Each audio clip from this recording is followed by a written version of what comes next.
think there are two defining moments. First one was I did well in my exam. So my uncle back then gave me a Raymond Weil, an 18K watch case Raymond Weil quartz, and I actually sold it without his permission, and then I realized, wow, a watch can actually make money. But actually I sold it much lower than the cost, and of course I get a beating and a scolding from him. That was in primary 5, thereabout. And then it sparked off my interest then for watch. And the second defining moment was when I just stepped into the society to work almost 30 years ago. The pay wasn't very high, so I frequent Sungai Road back then, the flea market, and I stumbled upon an Omega watch, which is this piece, is the Omega Genie, and to me it's like, wow, Omega, and I told myself I just have it, and then I bought it. This Genie range has already been discontinued from the Omega range, but to me it's my first vintage and first branded watch, so I love it. And from there, it actually really sparked my passion for watches, and I want to know more.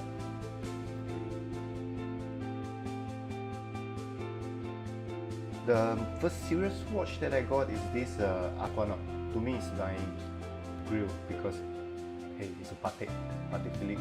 So it's a bit unattainable. But back then, when I saw this piece at a second-hand pre-owned shop, I was taken, and then like I said, I don't have enough money, so I went in to ask the seller, do you accept trade? And then he said yes. In the end, I always remember this story. I traded a Cartier, a Jaeger-LeCoultre Reverso, and a Panerai, and top up $3,000 just to get this. So the overall that I spent for is actually more than the cost of this piece, because the guy also need to earn money. To me, I've always been an Omega fan, and of course I love the Speedmaster because it's so far still the only watch that has gone to the moon. So my second serious piece is the Speedmaster. This is from 1969, A61 caliber, the transition model.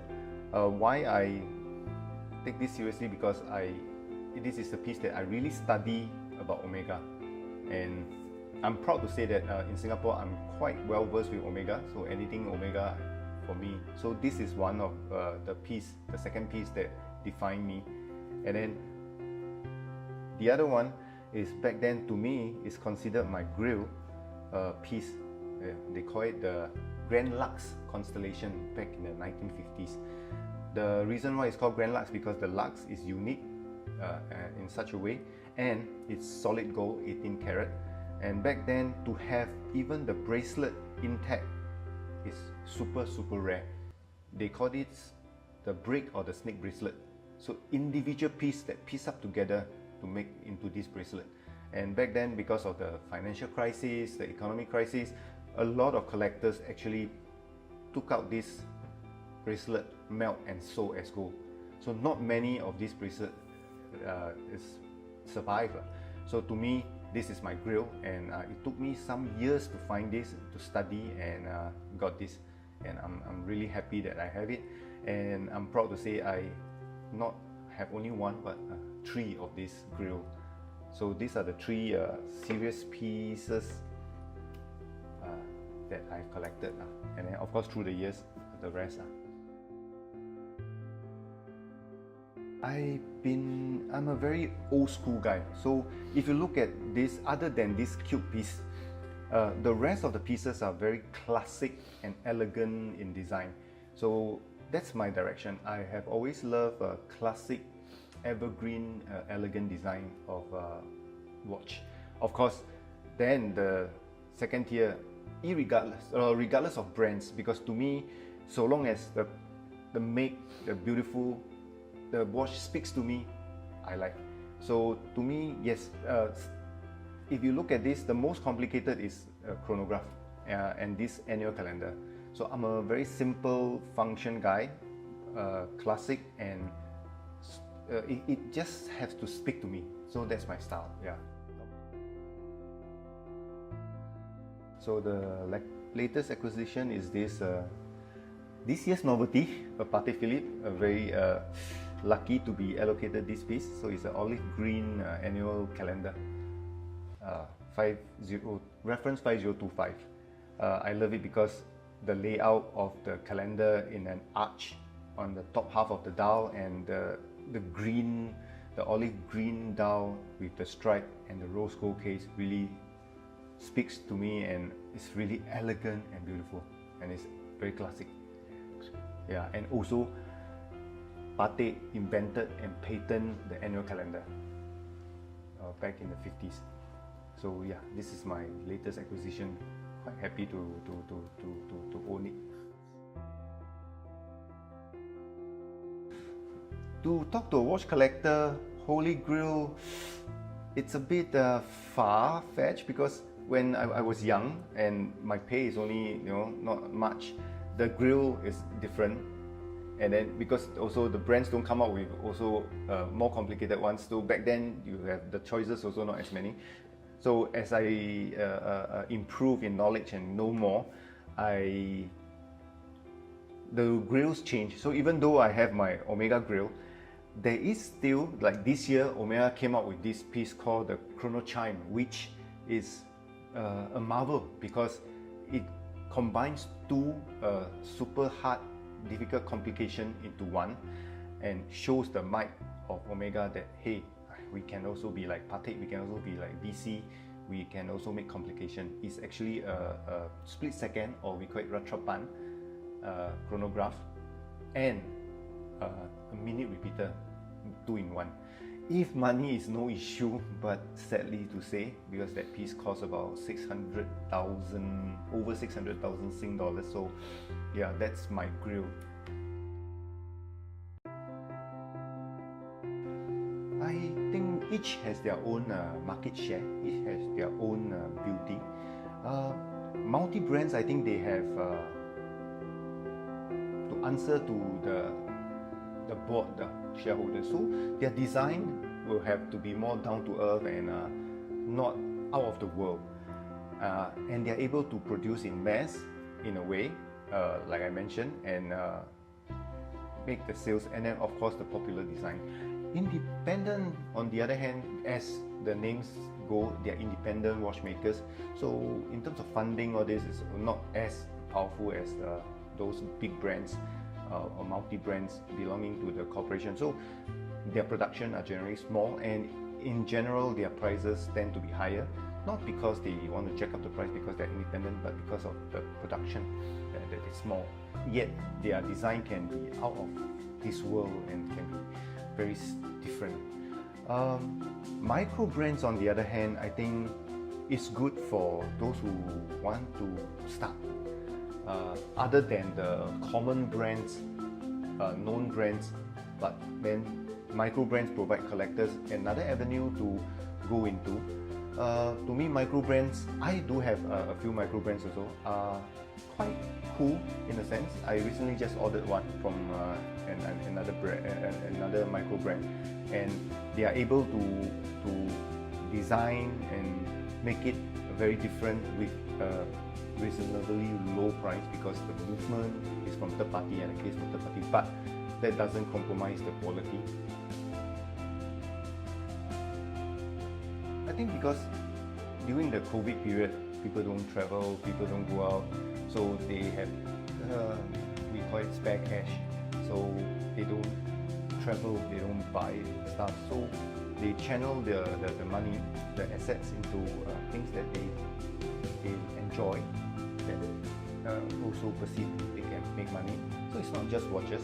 I think the prices of jewelry and luxury bags also went up.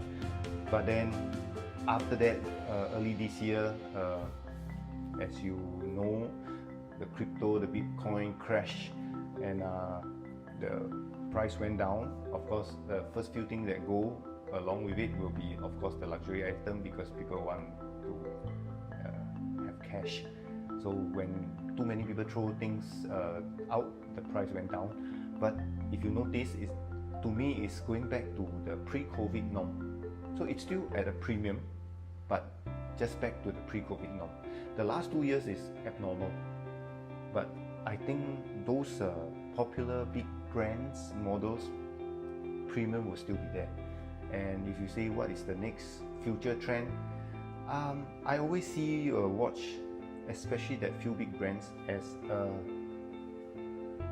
slow going up gentle curve, and then when you reach a point you will drop a bit, but you will just plateau and go straight line, and then you wait for the next one, the crisis or opportunity, the price will go up again. If you look since the 80s, 90s until now, it has always been like that. So to me, I think there will still be a few more of the uptrend. You must really like the watch for the watch, and you have to like enjoy wearing it and the look of it, rather than will it make money, will I be able to flip, then I would advise don't go into watches.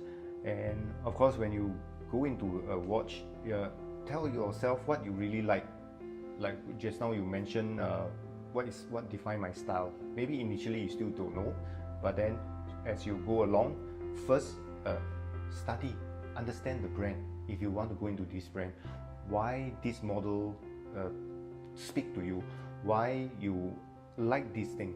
For me, I start with vintage because I love the patina, I love the story behind the vintage piece, you know, and from there started my watch collecting. And as you progress, and you will understand your style more and your taste more to get into it. So to me, most important, do your homework, you know, study and understand the brand. Yeah. Okay. In terms of maintenance, it is, yes, true advice that a watch should be sending for service 5-6 years once, but that is provided the brands never tell you you wear every day, so the wear and tear. But because I have so many watches, I rotate my watches, I hardly wear them every day. Maybe today if I wear this Seamaster, the next time I'm wearing it will be 3-4 months later. So to me, I don't think I need to service once every 5-6 years. And my own take is, so long as it stop moving, then I'll send it for service. Because like I say, I don't wear often, and I don't create the wear and tear so often. As to the storage of my watches, I do have 2 safes at home. So those high value watches, I put them in my watch tray. Each tray I can put about 10 pieces. So I have quite a big stacks for my 2 safes to keep inside. So that's how I care. And my wife knows how I wear my watches. Even if I wear a Seamaster 300, when it rains, I even cover my hand and dash across the road without looking at her, because to me, watch is more important. And then if I don't wear a diver watch, or if I wear a Speedmaster, I'll just take it out and keep inside my pocket when I cross the road if it's raining. And there's a certain way of me putting my watch. I put it gently on the table, and when I wear my watch, people already notice this is a habit. I do it this way because when people do it this way, you tend to stretch the bracelet, and by the bracelet will lose. And also because there's a ring, you may also hit and stretch. So I usually do it this way, and then I turn my hand, my wrist, and then wear my watch. And of course, when I work on a computer, it's me, I'll take out my watch and work to prevent scratching. So people say it's very anal, but that's how I care for my watch. That's why my watches are mostly in quite good condition, even if I wear them. Yeah.